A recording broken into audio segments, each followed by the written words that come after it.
Azatlyk radiosynyň habarçysy bilen söhbetde şolan Aşgabatlylar döwlet eýetçiligindäki Türkmen Telekom kompaniýasynyň kabel telewizioniýa hyzmatynyň tölegleriniň ýyl-ýyldan ýokarlanmagyndan we hiliniň yaramazlaşmagyndan, üstesinde töleg gijikmesi bahanasy bilen onuň ýygyderlik kesilmeginden şikayet edýärler. 2009-njy ýylda ýaşaýjylaryň gurduran hususy sanak antennalaryny aýyrdyryp, adamlary kabel telewizioniýasynyň hyzmatlaryna geçmäge mejbur edenlerini kabel telewizioniýasynyň her nokta üçin aýda 2 manat 87 tenge tölemeli. 2012-nji ýyldan başlap bu töleg 5 manata çykaryldy. 2018-nji ýylyň awgust aýyndan başlap bir nokta üçin tölenýän tölegi 10 manata çykardylar diýip 70 ýaşyndaky Aşgabatly dinleýijimiz Azatlygyň habarçysyna aýtdy. Türkmen Telekom jaýlaryň girelgelerine ýelmenen posta çeleklerine taşlanan bildirişler arkaly kabel telewizioniýasynyň müşterileriniň töleglerini aýy tölemeligini ýogsa onuň kesiljekdigini uýdurýar.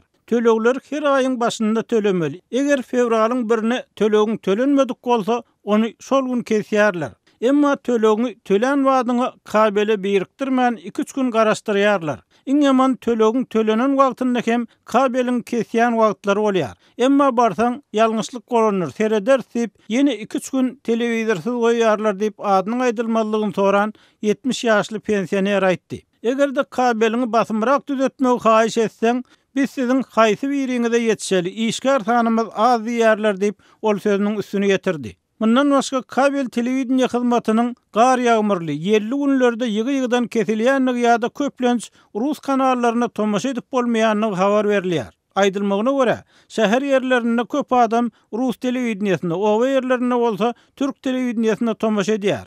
Egerde müşteri rus kanallary işlän okdysa, olara orsiýetiň özi kod bilen aňyrdan ýapýar. Biziň edip biljek zadymyz ýok diýip jogap berýärler.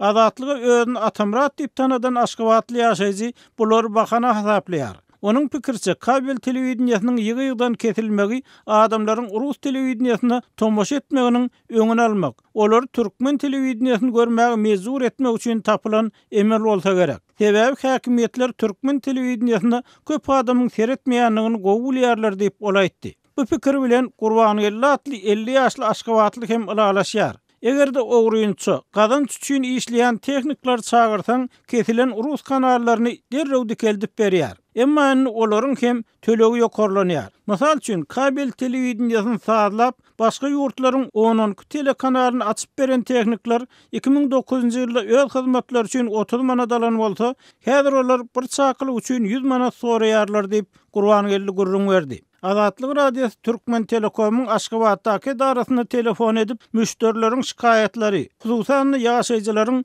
rus telekanallaryndan kesilip Türkmen telekanallaryny görmäge mejbur ediljek bolşy barada aýdylýanlar hakynda düşündürüş almaga çalışdy. Emma telefon alan işgär "Yok, biz düşündürüş berip biljekde" diýip jogap berdi. Hukuk goraýjy aktivistler we halkara uramalar Türkmenistany ilatyň maglumat almak mümkinçiliklerini çäklendirmekde tanqid edýärler. Şol wagtda Türkmenistanyň konstitusiýasy raýatlaryň erkin maglumat almak hukuklaryny dol kepillendirýär. Bu arada 42-nji maddada şeýle diýilýär. Her bir adamyň döwlet ýa-da kanun arkaly goralýan gaýr sırlary özünde saklayan maglumatlardan başga maglumatlary kanunyna gadagyn edilmedik usulla erkin gözlemäge almagy we ýaýratmagy hukuky bardyr. Türkmenistanyň konstitusiýasyndan statanyň soňy.